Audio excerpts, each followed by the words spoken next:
Всем привет! Мы продолжаем тематику канала под названием «Дальнобойщики», где мы с вами рассматриваем различные сидельные тягачи. В сегодняшнем видео я хочу вам показать еще одну модель в 64 масштабе из моей коллекции от NeoScale Models. Это International Harvester 405, который копирует прототип 59 года. Это довольно старая модель, уже снятая с производства, хотя она все еще встречается в открытой продаже. И в интернет-магазинах такую модель продают за 79 евро 95 центов. Довольно высокая цена, но с учетом того, что обычно в 64 масштабе грузовики так и стоят, и больше альтернатив особо и нет, это вполне адекватная сумма за такой уровень проработки. И у меня в коллекции довольно много грузовиков в 64 масштабе, некоторые модели я вам показывал, некоторые покажу в будущих видеороликах, и вы в комментариях можете написать, а какие грузовики собираете вы. Возможно, вы тоже собираете иностранную технику, как и я, возможно, собираете отечественные грузовики от производителя Автоистория, StartScale Models, а может быть, сами собираете модели из наборов AVD Models. И по традиции для сравнения я вам приготовил еще один грузовик, тоже International Harvester 405 модель 59 года, только в коробочке XO Models и в масштабе 1 к 43. Конечно, напрямую эти модели сравнивать не стоит, потому что здесь разный ценовой сегмент, тем более у XO модель сделана из металла, а у Neo из полимера, но тем не менее будет интересно взглянуть, как у разных брендов получаются различные масштабные модели. И здесь грузовичок поставляется в довольно крупном дисплей-кейсе, и точно такие же коробочки у Neo используются для 43-го масштаба. На нижней стороне упаковки есть различная информация, которая касается данного производителя, есть наклейка с артикулом, по которому можно найти модель в интернете, указан прототип International Harvester, модель 405, цвет белый с голубым, масштаб 1 к 64. Давайте распакуем модель и посмотрим на нее поближе.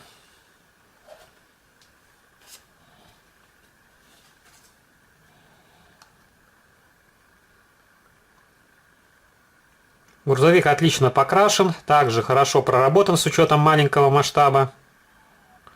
У него кабина из полимера, рама сделана из металла.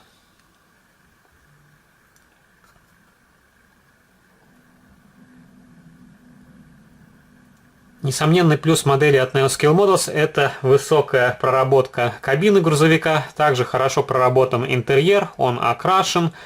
Как вы видите, очень много мелких деталей исхода отравления. Это и стеклоочистители, также брызговики, поручни, подножки. Топливные баки здесь из полимера. Просто их покрасили серебристой краской. Можно было сделать их в хроме. Вот так они тоже смотрятся вполне нормально. Установили регистрационный номерной знак. Также очень хорошо сделана облицовка радиатора. Есть значок International Harvester. Поворотнички на крыльях здесь просто обозначены оранжевой краской. Их можно было сделать из прозрачного пластика, как и габаритные огни на крыше. Но тем не менее в таком виде модель издалека тоже смотрится вполне симпатично. Можно заглянуть в кабину. Интересно сделана панель приборов.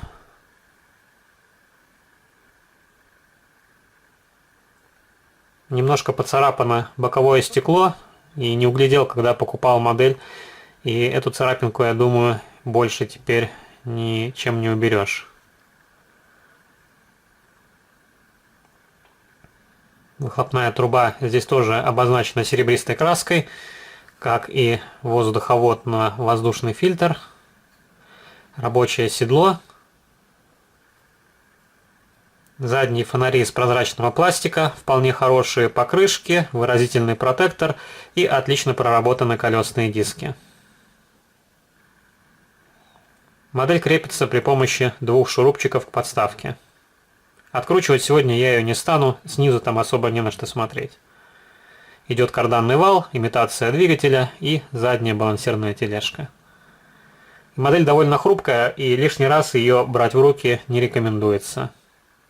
А так вы можете держать ее за подиум, и с ней в принципе ничего не случится. И давайте сравним ее с моделью от XO Models. У XO модель поставляется тоже в довольно симпатичном дисплей-кейсе. Оранжево-черная картонная коробочка. Сейчас я ее распакую.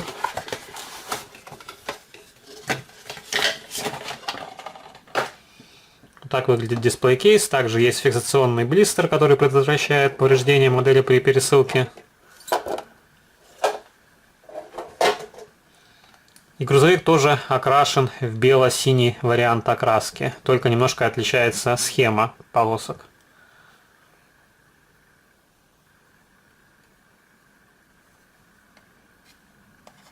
Здесь уже больше регистрационных номерных знаков.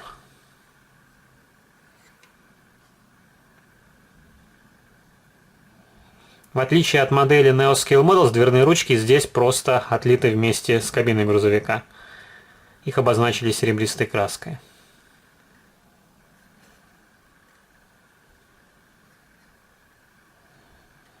За кабиной присутствует защитная сетка. И, кстати, такой вариант у Neo тоже предлагался. Грузовик позиционируется как 1964 года, и у него другая схема окраски. Машина, по-моему, с желтой кабиной и черным низом. И у Neo также есть еще один грузовик 1959 года с кабиной красного цвета. У него отличается окраска топливных баков.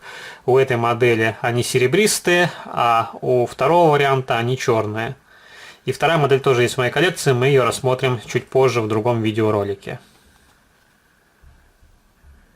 У Иксо по традиции черный неокрашенный салон. При желании вы можете разобрать кабину, раскрасить все самостоятельно.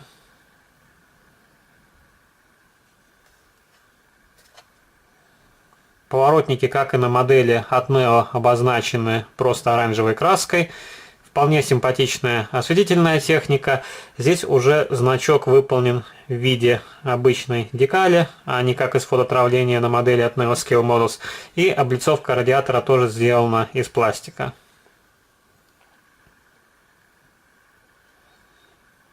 Дворники пластиковые, смотрятся вполне симпатично. Стекла заляпаны транспортировочным силиконом, его при желании можно оттереть теплой мыльной водой.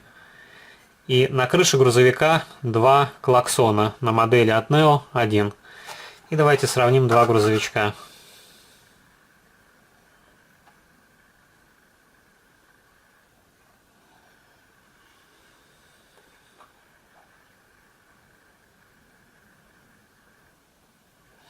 Масштаб я не замерял у грузовика от Neo, но я думаю, машина вполне хорошо попадает в заявленный масштаб. У Иксо то же самое.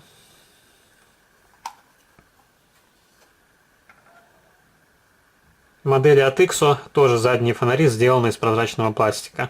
Протектор на покрышках идентичный у обоих масштабных моделей. У Иксо добавили площадку из фототравления. У Neo она отсутствует.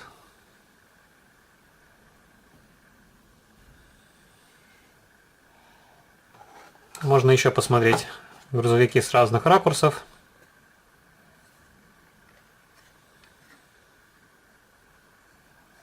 За свою цену у Иксо вполне хороший грузовик.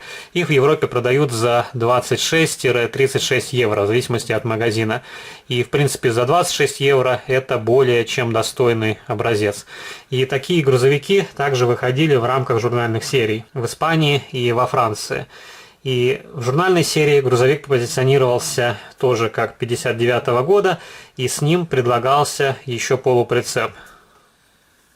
По-моему, автоцистерна для перевозки топлива.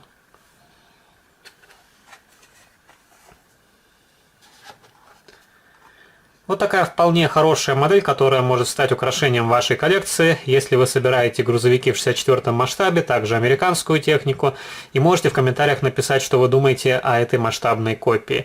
Нравятся ли вам американские сидельные тягачи? Если да, то я продолжу данную рубрику и покажу другие грузовички, которые есть в моей коллекции. Не забывайте поддержать этот видеоролик лайком, если он вам понравился. Также вступайте в мои группы в социальных сетях ВКонтакте и Фейсбуке. Жмите на колокольчик, если вы не сделали этого раньше, чтобы не пропустить уведомления о выходе новых видео на этом канале. И можете заглянуть на мой второй канал, там тоже выкладываются видеоролики на масштабные модели из моей коллекции. А на сегодня это все. До новых встреч. Пока.